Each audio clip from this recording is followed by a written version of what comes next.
Hello बच्चों, तो आज एक और पोयम पढ़ता हूँ आपके साथ में, आपके लिए, है ना। ये है lesson number 6, fair, FAIR, fair. Fair means होता है, यहाँ पर फेयर का मतलब है मेला। Sometimes we also use this word to describe about beautiful person, है ना। हम लोग कहते हैं ना किसी का रंग फेयर है, उसका कॉम्प्लेक्शन फेयर है। किसी का कॉम्प्लेक्शन व्हिटिश होता है, कोई सांवला होता है। लोगों के चेहरे कैसे होते हैं? सांवला, काला, है ना, गेहुए रंग का और गोरा।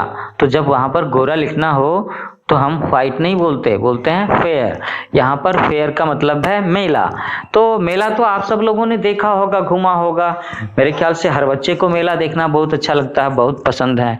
वो मेले में घूमते हैं, झूला झूलते हैं, तरह तरह के करतब देखते हैं, कुछ खरीदारी करते हैं, कुछ खिलौने खरीदते हैं, जलेबी खाते हैं, मिठाई खाते हैं। बहुत मजा आता है बच्चों को मेले में। So here we are going to read the chapter. We are going to discuss the poem A Fair, lesson number 6 for UP board students which are studying in class 8, उनके लिए है। तो क्या लिखा है? My parents took me to a fair. There was fun and frolic everywhere. है ना।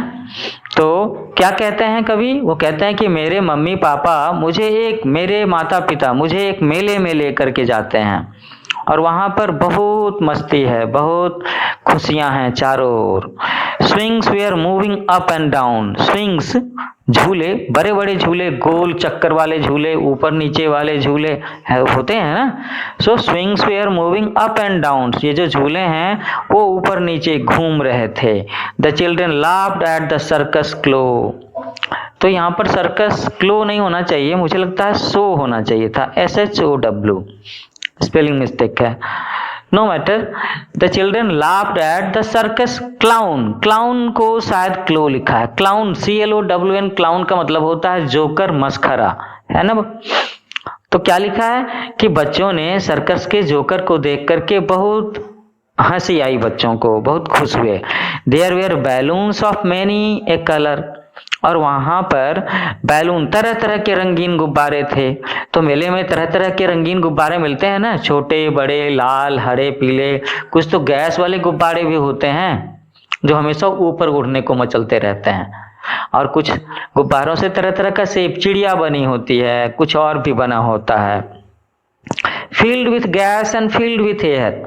तो गुब्बारों के बारे में क्या लिखा है? कुछ गैस से भरे होते हैं, कुछ साधारण सी हवा से भरे तो होते हैं। I bought myself a wooden flute. तो जिस बच्चे के स्वरों में ये कविता लिखी गई है, उसने क्या खरीदा? He bought a wooden flute. उसने अपने लिए एक लकड़ी की बांसुरी खरीदी। फ्लूट का मतलब होता है बांसुरी। वुडन मीन्स लकड़ी से बना हुआ, है ना। Which sounded sweet and looked so cute. बांसुरी के बारे में क्या लिखा लेखक ने कि which sounded sweet and looked so cute. तो बांसुरी क्यूट कैसे हो सकती है बच्चों?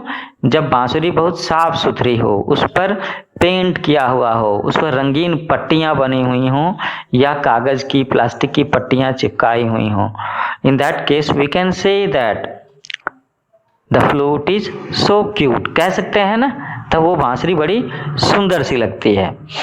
तो इस तरीके से लेखक ने कविता लिखी जिसका नाम है फेयर। उसमें उसने बताया कि मम्मी पापा उसे एक मेले में ले जाते हैं, वहाँ पर चारों तरफ में मस्ती है, खुशियाँ हैं, मज़ा है ना। वहाँ पर तरह तरह के झूले ऊपर नीचे हो रहे हैं। बच्चों ने वहाँ सर्कस का शो देखा और उसमें जादूगर नहीं, मेरा मतलब है जोकर या मस्खरे को देख करके वो बहुत खुश हुए, है ना। फिर उसके बाद उन्होंने तरह तरह के वहां पर गुब्बारे देखे। कुछ गुब्बारे गैस से भरे हुए थे, कुछ साधारण हवा से भरे थे। और लेखक ने अपने लिए क्या खरीदा? He bought a wooden flute.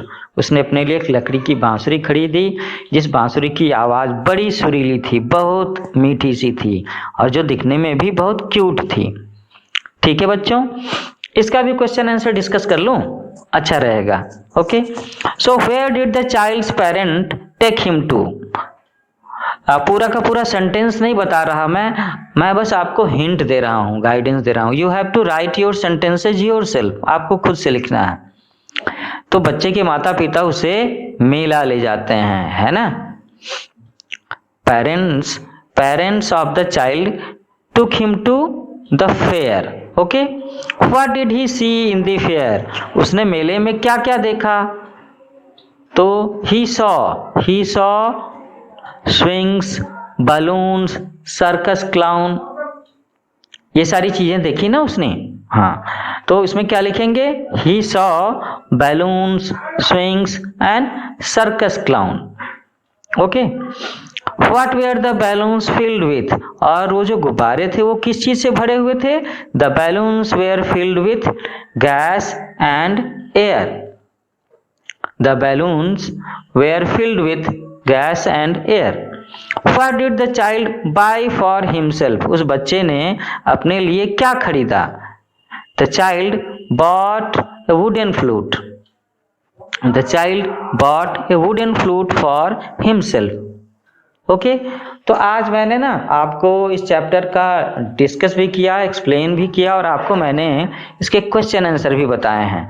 तो जब भी आप कोई चैप्टर पढ़ो, whether it is a story और पोएम, आपको उसे ध्यान से सुनना चाहिए, अच्छे से पढ़ना चाहिए, उसके वर्ड मीनिंग्स को समझना चाहिए, सेंटेंसेस को समझना चाहिए और उसके क्वेश्चन के आंसर अपनी लैंग्वेज में, अपने सेंटेंसेस में लिखने की कोशिश करनी चाहिए।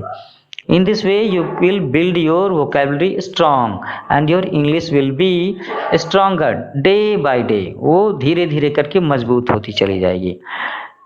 कभी भी क्वेश्चन आंसर याद करने की बात है तो याद तो करना चाहिए, लेकिन कोशिश करना चाहिए कि उसके आंसर आप अपने लैंग्वेज में, अपने सेंटेंसेज में लिख सको। ठीक है बच्चों, तो जल्दी हम लोग मिलते हैं एक नए लेक्चर के साथ में। तब तक के लिए take care, bye bye, happy learning. और आप मेरे चैनल को सब्सक्राइब करो, शेयर करना मत भूलना। New age coaching. ओके।